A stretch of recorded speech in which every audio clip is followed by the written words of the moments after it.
jàngeen ci ànd ak ñun ci seen télévision DTV 19h jot na xabaaru marax yi la bés ci xibaar yi bokk na ca ni présidentielle 2019 beneen mbër mu yees samp na Abdoul Mbaye njiitu parti acte fëgg dëndëm samp ndëndëm doon na becc lenn ci ay mébétam bu nga ko falee ci biir Sénégal ca mooy soppi doxalin gi wàññi doole njiitum réew yokk doxalin ci leeraange jëm ci wàllum koom-koomu Sénégal daañu si ñëw ci biir xabaar nam gën a yaatoo dana ca bokk dëkk ba ñuy wooyee Samba foofee di ab dëkk di commune bu nekk département bu Sédhiou maire ba ak ñu bari ci askan wa juboo amatu fa askan nañu maire ba kat daanaka la muy ñàkk a ñëw ca maire ba dafa bari lool lu ni mel moo tax ñu jàpp ne gox ga doxul dañu si ñëw ci biir xabaar nam gën a yaatoo mbuur moom géej gaa buur wutali askan wa la mu fa yàq bari na ay nappkat ni seen ay gaal yu ci baree bari tas na ndax géej ga mer ga mu mer daañu si ñëw ci biir xabaar itam lu jëm ci fexe ba sauver njàng mi ci biir Sénégal lu mënta ñàkk la at mënuñu fexe sauver année bi waaye dafa jot mu dakk kàddu yi waa SAEMS ñu ngi nekkoon ndaje mu yaatu doon ëngam lu ci seen biir nañu jot na nguur gi sàmmi kàddoom la mu digg yoon na ko def ngir kon dal am ci école bu Sénégal niskis faram fàcce gi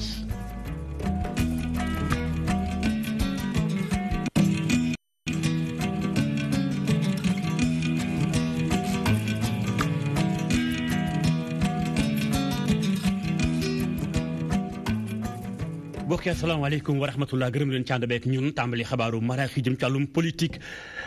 beneen candidat bu yees samp na candidat à la candidature Abdoul Mbaye ci boppam njiitu parti acte sang la ko waa partem samp muy seen candidat jëm ci élection présidentielle 2019 Abdoul Mbaye becc na lu sakkan ci programme bi jàpp ni ci la bëgg yore Sénégal la ci gën a fees bokk na ca ni suqali wàllum koom-koom gi waaye itam fexe ba wàññi doole njiitum réew mi fexe tamit jox gëddale nga xam ne pencum ndaw réew ma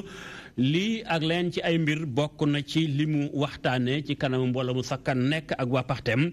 waaye tamit bokk na ca ni fexe daal ba lépp lu wàllum mbay mi ak it lu jëm ci wàllum miin la ci aju ñu jox gëdd ku ci ne la mu war a am dañ ñëw léegi bala xibaar yi jeex Abdoul Mbaye El Hadji Moussa Bey ma nga ca woon ci waxtaan gu ni mel kaneen ku jëbal kàddoom mooy Anta Sax Jàkko moom ma nga woon ca Wakaam ak la ko wër fexe ba am fa ay signature yu sakkan jëm ci mbirum li nga xam mooy parrainage bi moo ko tax a jóg moom ci boppam mu jàpp ni daal bëgg naa jox président Macky Sall lu mu néew 14000 signature maanaam fukki junni ak ñeent ci ay ndaw yu ko signal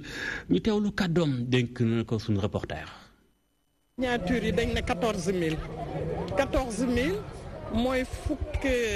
ñeenti junni signature moom la ñu war a def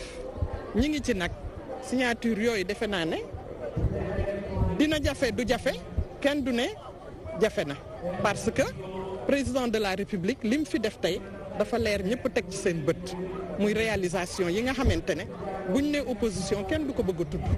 alors que war nañ koo tudd ndax lu leer naññ la ñun Ousmane Sonko mosuñoo tiital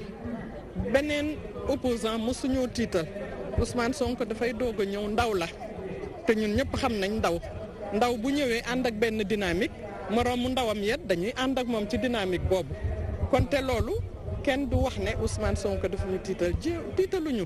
ñun lii suñu wareef ñu ngi koy def liggéey lañ ñu sas dañuy roy ci suñu président de la république Macky Sall ba nit ñuy coow ak di wax dafa demoon di liggéey yi ñun tamit dañuy dem ci suuf àndandoo joxante suñuy loxo dem liggéey yi pour que ndam loolu ñu teg ko ci loxo président de la république. ba tey ci wàllum politique xibaar yi wéy ndax xam ñi ŋànk mbirum politique ci Afrique dañoo amul xam-xam ak man-man ngir war a mën a bokk ci bërëbu dogalukaay yi maanaam fa ñuy jëlee ay décision ñu mën caa teew moo ne dëgg la lu am la capacité ak man-man am na xanaa kay ñàkk leen a gën a roof doole moo ci am moo tax waxtaan gu yaatu am na waxtaan gu yaatu boole ay kàngam bokkoon na ci fexe ba xool nu su ma def ba gën a soppi doxalin ba mbooleem ñu yëgu ci politique ŋànk ay cër ci biir Afrique bu ñu demee ca kanamu kilifa yi yor dogal yi ñu mën caa dogal seen kàddu ñu mën ko jëfe itam ndaje man ci wote woon ci teewaayu ministre d'État Mbaye Ndiaye mu jàpp ni faaw ñu gën a xóotal xam-xam bi gën a daal di wane gëstu yu xóot reportage Ndumbe Ba.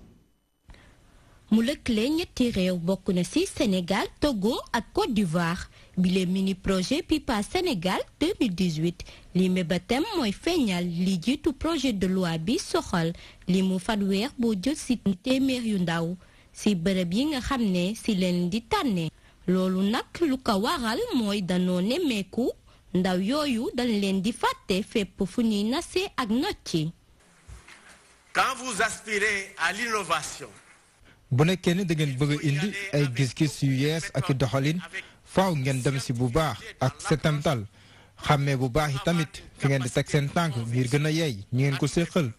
seetlu bi si dëndu Afrique moom moo di borom xam-xam yu bari yu yëngu say anam yu wute lool te ami solo bu nu àggee si juróom benn fukki at rek dañuy daal di retraité ay kàngam si ay anam yu bari di dem di bàyyi ay domaines yu nu amee solo jël leen ko si wàllum njàng bu kaw bi jël leen ko si wàllum santé jël leen ko si leneen ak leneen loolu yëpp day firndelaat bu baax a baax taxaw sedd bi ñu war a def ak tamit tey bi ñu war a tey si mbir mi ngir xam ne tamit mag yooyu tamit ñu mot a bàyyi si réew mi lañu. L'expérience et qui connaît l'homme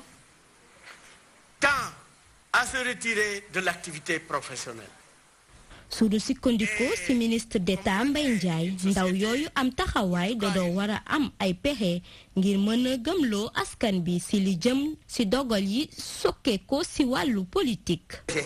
ñu bëgg ndaw yi Sénégal ñu am lu ñuy wax 30% ci quota ci bépp wérbu nasukaay ba nga xamante ne nii suñu ay ndaw yu kilifay politique dañu fay toog ñu di ko bokk ak ndaw yi maanaam ci mairie yi ci assemblée yi ci conseil départementaux yi loolu moo waral solos ndaje bi ñu bëgg ko tëjee nag ndax ak manifestation bi wax suñu ay kilifa ñaax leen ci leen ndaw ñi am nañu place ci parti politique yi nañu fexe mérito place yooyu ñu teg leen fa loolu daal moo ñu fi dajale tey fii ñu oo kilifa yépp ñu ñëw fekkee waxtaan. ki jiite ndaw yi nekk sa AFP di Zator Mbaye daal di dellu si solo si nga xam ne bile avant projet de loi am na ko. mooy solo lii mooy dafay liggéey pour que ñu am projet de loi boo xam ne téeméer yoo jël lu ko tolloog fanweer dana doon ay ndaw. te loolu moo méngoo ak taxawaayu ndaw yi Afrique sax laay wax parce que Afrique c'est le continent le plus jeune donc jëlale naa Sénégal te loolu jàpp naa ne président de la République dana ci jàpp et député yi aussi dinañ ci jàpp parce que député yi nag ñoom ñoo koy voté et jàpp naa ne liggéey bi bu continuer dina am solo pour la jeunesse africaine. ndaw yi nga xam ni ñoo gën a ràññeeku ci parti politique yi nekk ci Sénégal booloon nañu bi les projets ñu dippee ko PIPA Sénégal 2018. ñoom ñile seen mbébét mooy fexe ba ñongal seen taxawaay ci biir politique bu Sénégal. jaajëf Ndumbe Ba di stagiaire ci rédaction bu DTV jaajëf leneen ci xibaar bokk na ca tolluwaayu réew mi ci biir Sénégal ndekete yow président Macky Sall day li mu waroon ci Sénégal def ay conseil des ministres décentralisé demoon fu mel ni ki banlieue ba Guédiawaye ak la ko wër foofee la mu fa diggee woon defu ci lenn du samay kàddu mu lay Camara ma ko xamle moo jiite mouvement J'aime le Sénégal maanaam daal ku bëgg Sénégal la mu jàpp ni la mu diggee woon sakkan na waaye defu ci lenn waaye itam yëmu ci jàpp na ni nañu auditer li nga xam mooy mbirum foncier ca Guédiawaye ak la ko wër moom dénk na kàddu Abdoulaye Wañanga dañu mer parce que gis nañ ne problème yi am Guédiawaye conseil interministériel décentralisé bi ñu fi defoon promesse du président de la République waxoon defu ca dara amul lenn loo xam ne fu mu toll nii ñi nga xam ñoo fa am ay ndombal tànk ci wàllu politique wala ci wàllu état ci régime bi defuñu ci dara fexewuñ sax ban ne président yaa fi digge woon li kon bu ñuy dem di bàggaat ni baatu askan bi la nga digge woon def ca dara defuñu ci dara ku ci nekk yaa ngi xool sa intérêt bopp rek dootu ñooñu bu ñu taxawee naan am nañu ay temps de signature dañuy nax nit ñi dañuy xëpp nit ñi dañuy gëlëmal nit ñi mais xam nañ ne loolu mënta nekk askan bi dañoo sonn dañoo lot ci Guédiawaye ni muy dundee actuellement ndaxte ñi nga xam ne ñoo ko jiite au plan local fexewuñu ba rassurer population Guédiawaye ci seen jafe-jafe ak seen xat-xat benn bi nga xam ne moo teree nelaw ñëpp muy littoral bi nga xam ne moom moo fi nekk. littoral bi ba léegi demandé nañ le maire de la ville de Guédiawaye monsieur Aliou Sall de nous aider à ce qu'on fasse l'audit du foncier du littoral ba léegi mu të léegi nag ñun wax nañ ko fu ne ci loolu ñu saisir parce que li bombe sociale la bu ñu yaakaaree ne la nga xam ne moom la Chérif Macky Sall defoon. wala nga xam ne moom la Bokar Kane defoon wala yeneen maire ñoom Cheikh Sarr defoon jël littoral bi ku nekk jël sa wàll ku am ku ay sa moome def say projet jox ko say nit bu ñu yaakaaree ne askan boobu daa màgg dañoo yeewu léegi loolu mënatul nekk. maa ngi koy junj sàng ci bopp xibaar yi njiitu parti acte Abdoul Mbaye waa partem samp nañu ko muy seen candidat élection présidentielle 2019 sàng la nga xëyee wàllu grimel discours na fa discours bu yaatu lépp jëm ci réew mi nam ko bëgg a doxalem gën caa fes yorin bi jàpp na ni faaw mu indi rupture dëgg bonne gouvernance dëggal na itam ni moom faaw mu doxal dëggi-dëggi la patrie avant le parti maanaam daal li askan wi moom laataa mbirum partem ndaje mi ci wote woon ay kàngam yu bari teewoon ko jóge ci fu ne ci biir Sénégal ci teewaayu El Hadji Moussa Beye reportage. lu ay di jàmbat léegi leer na Abdoul Mbaye fësal na nag candidature am ngir doon candidat rek ci élection présidentielle yi di ñëw ca tribune nag ba mu taxaw janook militangam ak ci soppem yi nga xam ne nag bàyyeekoo nañ fépp ci réew mi la mu njëkk fësal bokk ci rek warmal digle ya nga xam ne moom lay yëkkati. Nous ne prendrons que des engagements que nous nous soucierons. engagement yi ñuy jël nag dañ ko jëfee te nañ fexe nag ñu def ko faaw rek ñu delloo kadduwaay politique yi ci solom bi nga xam ne bu ko leader bi daan yëkkati rek day fekk rek mu tooge confiance ñi nga xam ne ñoom la boot soxe ko ci parti politique wala coalition de parti li di wax waxet nag dem na sax bañ def ko wareef ci wàllu politique fii ci Sénégal dafa jot nag ngir mu dañ fii. Devenu une norme de la pratique politique au Sénégal doit disparaître de nos mœurs politiques. ba mu ci noppee nag fësal na poñ yo nga xam ne nag te la nar a sukkandi programme bi nga xam ne nag moom la lal ngir Sénégal mu nar ko nag sukkandi ci ndaw ñi ak jigéen ñi. Les jeunes diplômés. ndaw yi nga xam ne nag am nañu ay lijaasa dañ leen encourager ngir rek ñu mën a taxawal ay liggéey lépp nag lu soxal système bi nga xam ne sax ci la ñuy sukkandiku ngir taxawal ay entreprise dañ ko saytuwaat li soxal wàllu jigéen ñi ngir rek ñu mën a doon ay transformatrice nguur gi nag war na leen gunge. Exclusivité en faveur des femmes. moom mi la fi doonoon nag jëwriñ ju njëkk ñàkkut nag mu sànni xeer nguur gi waaye xëcc kuje gi taf ci wetam. Quels que furent les soubresauts. ak lu mu metti metti nag Sénégal war na mën a nag sukkandiku ci dirigeants yi nga xam ne ñoom dañoo am xam-xam bi war dëggu ca la ñuy def ba noppi am ci la ñuy seet ba du leen jaral yenn yi waaye tey buñ demee ba seetlu nag ñoo xam ne seen bopp rek dem sax bay salfaañe nag loi yi di def naka sudul noonu nag ci ndomb ya ñu leen dénk te bi ci gën a fës doon rek bànqaasu justice dem ba ci daan ay adversaire politique di noot askan yi te lenn dong waral ko ngir dundal seen njaboot dundal fa ñu bokk ba tax ñuy wëy di dajale du ñu jug ci dajale dem sax ba seen askan dem ba lottu dañ leen fi jëlee. Détriment d'un peuple presque devenu exsangue. bokk na nag ci li gën a fës ci programme parti bi di Alliance pour la citoyenneté et le travail ay politique yoo xam ne nag dañ ko lal ngir gën a ñoŋal nag li soxal wàllu wér gi yaram waaye joxaat gëdd bu baax secteur artisanat bi njàng meeg njàngale mi indi it ay coppite ci li soxal napp gi mbay mi ak càmm gi ngir rek yokkute koom-koom réew mi. El Hadji Moussa Beye jaajëf Abdoul Mbaye yemu ca jibal na kàddoon tam jëm ci mbirum franc CFA lu ko ñor la koppar bi nga xam Afrique mi ngi koy waxee jamono ji tembe am na lu mu am ni programme jëm ci mbirum xaalis boo xam te ne bi dañ cay dox cam amal Afrique njëriñ ñu teewlu kàdduk Abdoul Mbaye njiitu at. Une monnaie doit être forte. C'est le cas du franc CFA par sa remarquable. xaalis nag daa war a am doole franc CFA bi ku ko xool xam ne am na ko. ndax stabilité bi nga xam ne seetlu nañu ko ci ñaar fukki at ak ñeent yi wees waaye koom-koom boo xam ne nag day wéy di dox comme ni ñu ko nammee rek ci suñu bos bi ñu jàpp ne sax daa war a jur émergence warul nangu benn yoon ñu koy néewal ci xaalisam boo ko sukkandee ci intérêt ya nga xam ne war na ko ci góob ñun nag dañuy wax ne dinañ engagé wu rek ngir waxtaan ak partenaires yépp yi mu soxal ñu fexe nag ba xar kanamu africain wu CFA ñu fësal ko coppi sax suñu turu xaalis ba mu mën ñu jural la ñuy xaar ci moom buñ koy soppi faaw rek ñu jël ci suñu taxawaay méngale ko xaalis yeneen yi am ci àdduna bi dina ci bokk it xoolaat bu baax a baax kuréel boobu nga xam ne wala suñu koppar bi di CFA di bàyyeekoo. xibaar yi wéy ci beneen mbir jàpp leen dëkk bi ñuy wooyee Sansamba dëkk la bu nekk ca département bu Sédhiou foofee diggante askan wa ñenn ci ñoom ak maire ba neexatul askan wa ñoo duut baaraam maire ba ni kat moom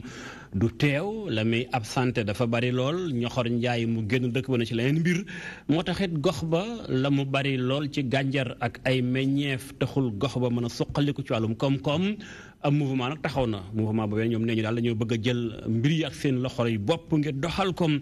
ndaje ma ci wate woon Chantal Badji ma nga ci woon reportage. ba yeewoo ca Sansamba la ñuy dund jamono yi métti na li ni mel nag mooy jooyu xol ndaw ña nekk ca boobile commune ñuy ñaaw lu tekk bi nga xam ni kii di meeru gox ba moom lay amal mouvement bi ñu duppee Wattu Sita ay ndaw taxawal ko ngir rek li leen métti mooy yorin wu ñaaw bi nga xam ni moom la ñu nemmeeku ci seen gox li ñu xamle mooy noppi nañu rek ngir xeex ngir seen askan. nit la boo xamante ni musul nekk fii nit la boo xamante ni boo ko wooyee man mii di wax ak yéen musuma ko xam musuma ko gis donc man kooku mënu ma wax dara si kooku mënu ma wax dëgg fa yàlla depuis 2012 mu ngi si mairie bi mais man mii di wax ak yéen musuma ko rencontré musuma ko gis et pourtant fan la ñu dëkk fan la ñu yeew. Sansamba commune la boo xam ne moo gën a rëy commune de département Sédhiou yëpp 24 villages la si 24 villages yoo xamante ni imaginez 24 villages ressources yi ñuy am naturellement comme ressource mais tey jii léegi population gisul seen bopp parce que lan la ñi fi nekk responsable ñi fi nekk amuñu vision amuñu programme. bi le mouvement li mu xamle mooy danañu dem ca élection locale yi ñu jëm ngir xëccoo mairie bi. mouvement am na candidat am te candidat boobu la ñu gis ne ko comme ni mu ko waxee loolu léegi buñ ko mën a dévoiler parce que nit ki daal comme ni nga koy fooy jëm booy ko ñëpp buñ ko xamee pour nga egg fa day doon problème. ay fan yu néew Sansamba dinañ gis beneen visage yoo xamante ni comme ñoom li ñu doon xaaree seen doom yi que li ñu doon waxoon que li ñu mission bu ñuy dénkoon pour ñëw Dakar te incha allah retombé peut-être ay fan yu néew ñëpp nañ si teg seen bët. mouvement bi di Wattu Sita mi ngi yëkkati kàddoom di ñaawlu la ñuy dund ci gox bii di Sansamba muy ab commune bu nekk ci région bu Sédhiou moo ne de bile gox am na lu bari ci ay ressources naturelles. ginnaaw juróom-ñetti at biñ ko soseeg léegi bile mouvement li mu bëgg mooy jiite boobule commune ngir rek indi ci ay coppiku. Chantal Badji ngir kon tëdd njaaxaanaay ci boobu lépp xibaar rédaction bu di TV ubbil lay buntam maire bu Sansamba googee ngir kon mu jébal kàddoom jëm ci wàllu guni mel xibaar ci beneen mbir dañuy xuus jëm di anu Mbuur foofee jàppale ni moom géej ga mooy màmm di buur ci askan wa lam fa yàq bari na lool ay dëkkuwaay ay gaal moo tax ñu fa ami gaal yi loocoo am njàqare gu mettim seen kàddu jib na kenn ci ñoom la mu dénk Mamadou Diop. léegi bi sàmbaraax bi amee fii barki dem war naa man léegi 2 semaines man calculé naa 38 gaal yoo xam ne yàqu nañ complètement 38 gaal gi benn gaal bu ne mun ngañ ci jëndee ay 4 millions 500 5 millions am na 78 gaal yoo xam ne am nañ ay réparation yoo xam ne seen borom toog nañu waroon na xëy liggéey toog nañ 2 mois liggéey ñi ñàkk nañ 400000 ñi ñàkk nañ 500000 ñi ñàkk nañ 200000 jusqu'à présent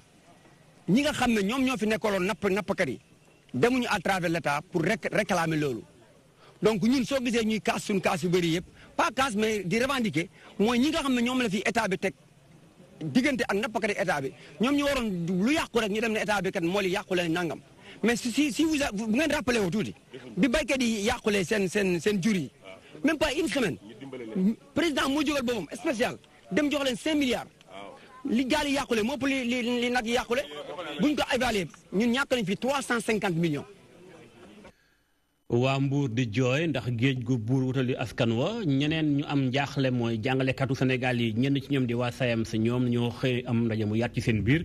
la ñu wax nag mooy bu fekkente ne nguur gi bëgg na njàng mi bu école ubbi tey jàng tey mën a am faaw nguur gi sàmmi kàddoom moom sax jàpp na ne fi ñu toll nii ubbi tey jàng tey du yomb ndax situation bi nguur gi lim diggee woon 2014 ak léegi lam ca def bariwul la ci nekkoon ci ay nux tey la wàllu gën a ay Sourou Sène jëbal na kàddoom lam ca dénk ji bi sax jëli reportage. rencontre bi nga xam ne am nañ ko ak njiitu gouvernement bi ak ministre yi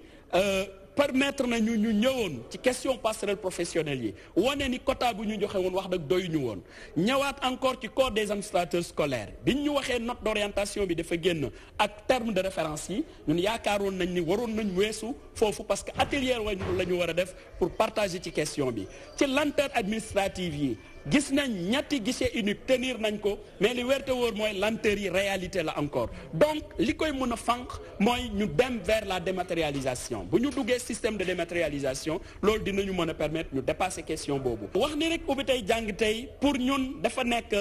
bac boo xam ne dina war a mën a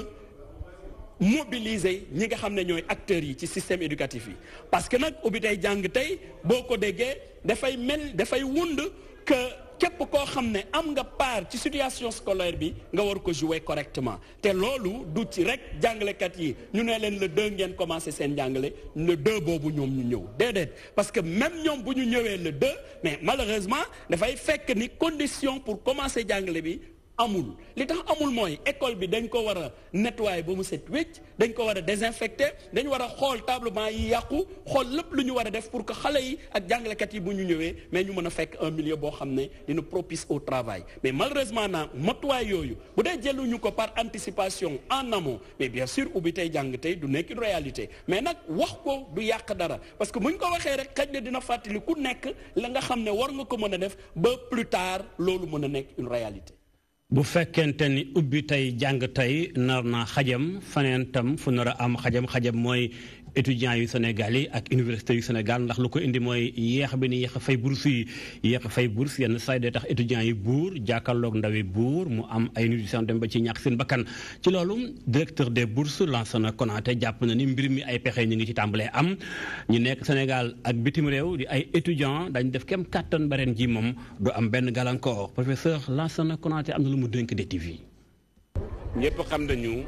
bi problème ndar bi xewee président dafa recevoir amical yi yëpp diggee leen li mu leen dig yokk seen bourse wàññi seen ticket restaurant aide yi nga xam ne moom la ñu fayoon 60 000 francs def nañ ko 100 000 francs ñi nekk étudiants yëpp boo jox nañ seen 100 000 francs la ñuy fay bon mais nouveau taux yi maanaam yokk bourse yi dafa waxoon ne ni à la rentrée la suñ ci yàlla yóbbee incha allah on va commencer à appliquer les nouveaux taux yooyu vraiment amul benn problème ku ñu fayul sa bourse rek da nga am problème mais ku amul problème fay nañu sa bourse. Les problèmes de paiement concernent le niveau national. Parce qu'au niveau international, il n'y a pas de problème. Ben banque, moi, FINEC, moi, fay étudiants. Évidemment, vu le nombre d'étudiants qui sont là, il faut que nous rentrions. Mais on a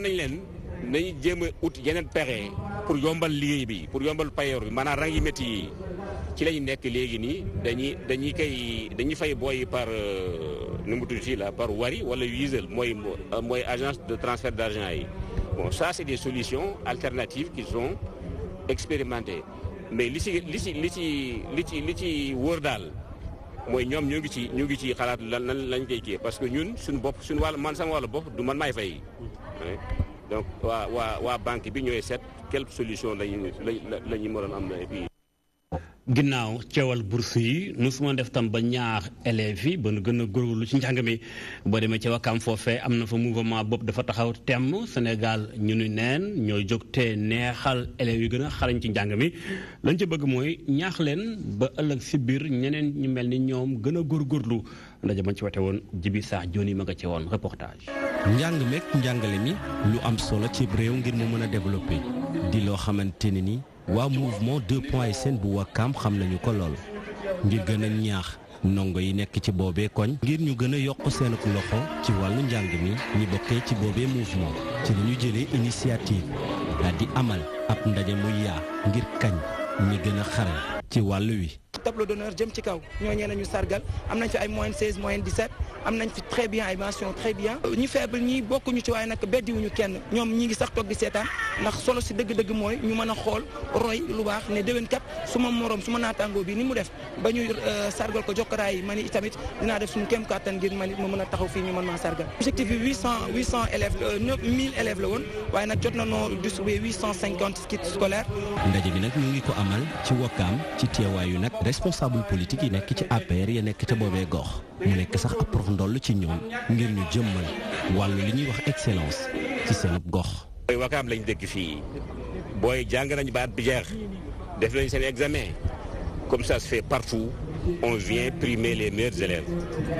loolu mooy problème bi. ñu ngi fiy wax gaz ñu ngi fiy wax pétrole te loolu yëpp pour ñu am ko il faut que ñu am xale yu nangu jàng yoo xamante ne série scientifique bi daf fay am bu ko defee ñu mën ci am nga xam ne du ñu jéggaliwaan fenn di wuti ay xale yoo xam ne bu boobaa dañuy liggéey ci domaine boobu. jaarale ko ci bile ndaje mouvement 2.sn kañ na ndongo yi gënoon a xarañ ci at mi ñu jeexal ba noppi tamit ñaax ñi nga xamante ne ni dañoo daal di ndërmeelu ngir ñu gën a yokk seen doole mu tax ba ki nga xamante ne ni moom mooy délégué général à la protection sociale et à la solidarité nationale Anta Sarr Diako ak ki ñu dénk wàllu bourse yi ci réew bu Sénégal professeur Lansana Konaté ñu daal di tàllal loxo ndaw ñi ngi nekk ci Wakam ngir ñu mën a soutenir plan Sénégal émergent. jaajëf Djibi Sakh Diony leneen ci Sénégal émergent mooy fexe ba mag ñi bu nu woppee mën a faju bu nu amee ordonnance ñu mën koo jënd ca doon benn gàllankoor waaye itam seenum paj tegu ci yoon ndaxte dafa doon bëccëg bi nu jagleel mag ñi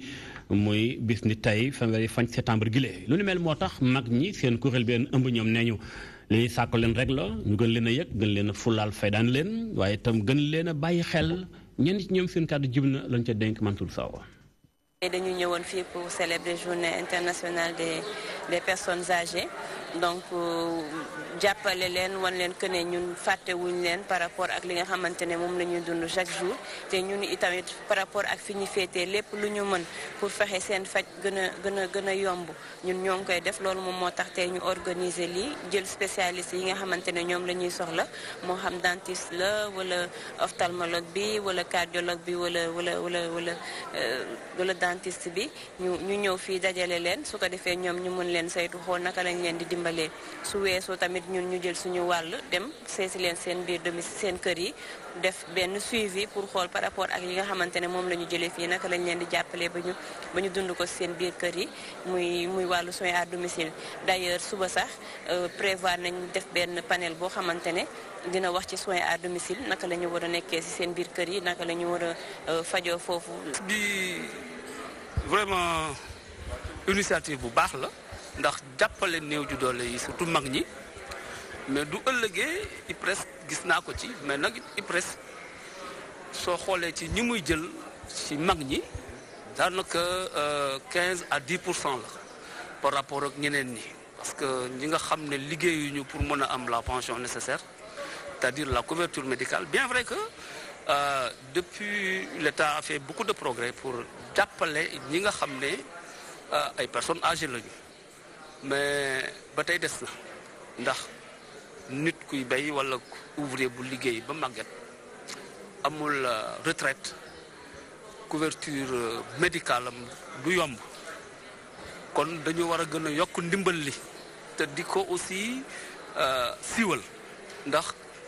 information bi dese naa jàll. yooyu kàddu Mansour Sow moo ko taataan xibaar yi ci beneen mbir kuréel bi nga xam moo di rek ASFO amal nañu assemblée générale ndaje ma dañ caa porox ndollu def bilan wu kuréel gi liggéey bi tolluwaay bi waaye itam yeesal seen ay bànqaas am njiit lu yees projet am na jëm fekk jëmmi jamono fan bëgg a yegg ak lan nam am ko ci ay mébét ndaje moomee Djibi Sakh Diony ma nga ca woon. saison basket bi jeex ku nekk di def ab taxaw seetlu comme yeneen club yëpp ASFO itam yeesalaat na ay banqaasam waaye li mu jàpp moom mooy donte ne lu ñu mën a yokk mënul ñàkk waaye teewul saison bu am solo la ñu def. dem nañ quart de finale playoff Saint-Louis moo ñu éliminé Saint-Louis moo gagné championnat bi ñu dem coupe du Sénégal quart de finale ville de Dakar moo ñu éliminé moo gagné coupe bi Duc moo ñu éliminé gagné coupe bi ñu dem demi-finale coupe du maire ville de Dakar moo ñu éliminé moo gagné coupe bi au niveau de la petite catégorie tamit mooy ci xale yi tout tànk yi ASFO ren ñëpp ñoo joué minime cadet junior senior. maintien yi jeex na fi mu toll nii confirmé dong moo fi des di lu dirigeant ASFO yi di xamle ba tax na fi ñu wekk seeni gët dafa leer jël lu mu néew ab coupe ci saison bi ñu jëm. dañuy renforcer équipe bi. On a déjà une base de qualité maanaam ñun formé nañu suñuy doom yoo xam ne ñu ngi fi mën a basket mun naa si lim Séraphine Manga mun naa si lim Aïda Sonko mun naa si lim Julie Dacosta mun naa si lim Diatou Dieng mun naa si lim Bébé Gueye mun naa am nañu yaakaar ñooñu tam dina ñëw dolleeku si groupe de qualité bi ñu am ndax ñu mun a am yaakaaru gagné dara déwén bu soobee Yàlla. ASFO di club national 1 yeesalaat na ay banqaasam El Hadji Daouda Ndiaye moom moo daal di wuutu Mando Ki Diop ci bopp club bi di ASFO. jaajëf Djibi Sakh Diony leneen tàggat yaram la waaye ci ab daagu dox ñu koy wax randonnée tey ji waa village SOS bi nga xam mooy yar ay gone yu ndaw ñoom ak ñenu àndal xëy nañ ab daagu boo xam te bi waxtaan bokk na ca ni fexe ba suqali barab bi nun gën a mën a amee ay jëmtukaay ba tàggat ndaw ñi waaye itam def ci ñoom xam-xam ak man daje moomee Mansour Sow ma nga ca woon reportage. dañuy dugg xumbal pëndal. ak doxantu wala sax ak tàggatu ngir jàppale nag kuréel gi di SOS village d'enfants ci bëccëg gile nag kuréel gile rek nar a jot bu baax a baax ak ndimbal ndimbal goo xamante ni nag ci dox bile la nar a jógee. nag dañ fi daje pour dimbali village SOS des enfants si benn projet bu ñu am à savoir que lii projet boo xamante ne Auchan Retail monde yëpp ñoo ko am instant yi fu mu ne nii dëkk bu nekk ñu ngi def seen kéemtalaay kattan pour dimbali SOS d'enfants donc Sénégal forcément ñun lu ñu ñor la parce que xale yi pour ñun mooy ëllëg foog ñu lijjanti seen bien-être seen wér-gu-yaram seen jàng donc moo taxoon tey ñu nekk fii pour dajale benn somme boo xamante ne mën nañ leen ko reverser pour jàppale leen seen i projet. xalaat bu entreprise bi lee nag dafa nekk loo xam ne ñëw na ca jamono dañ ko gën a soxlaa ndax kuréel gi di SOS village d'enfants day soxla léeg-léeg ak ndimbal te tey jii nag jàpp nañ ni yeneen kuréel wala sax yeneen entreprise yi nekk ci mim réew war nañoo roy lile. liñ bëgg mooy affaire bi wéy ba ñu dem ba lii at mu jot ñu def ko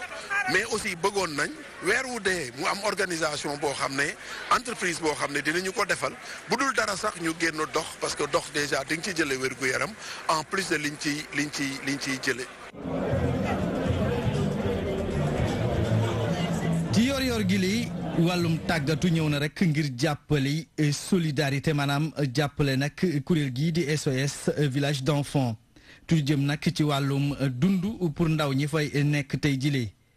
organisateur maanaam ñi nga xam ne nag ñoo amal xalaat bi lii ni naru ñu fay yem dinañ fexe rek ba ëllëg ñu amal lu mel ni lee.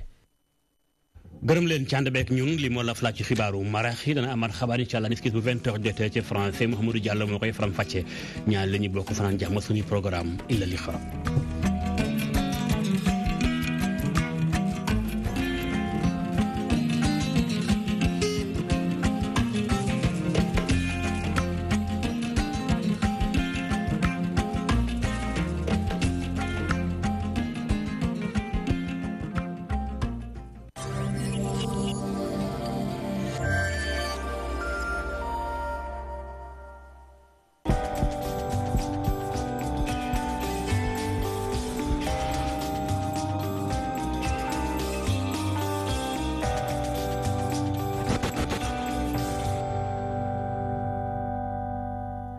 mbokk yi xarit yi seetaan ñoo ngi leen ñuy jaajëfal ci ànd gi ngeen ànd ak DTV ñu leen ñuy dalal jàmm ci seen émission santé mag tey nag ñu fas yéene waxtaanee li nga xam ne mooy fibrome ay junni soxna fii ci Sénégal daanaka dañuy am feebar bi at bu nekk ñu ci bëri dañuy dem ci kër docteur yi nag ci stade boo xam ne ni avancé na loolu ñu ci bëri tamit ñoom xamuñu daanaka ndax dañ koo am wala déet te dinañ dund ak feebar bi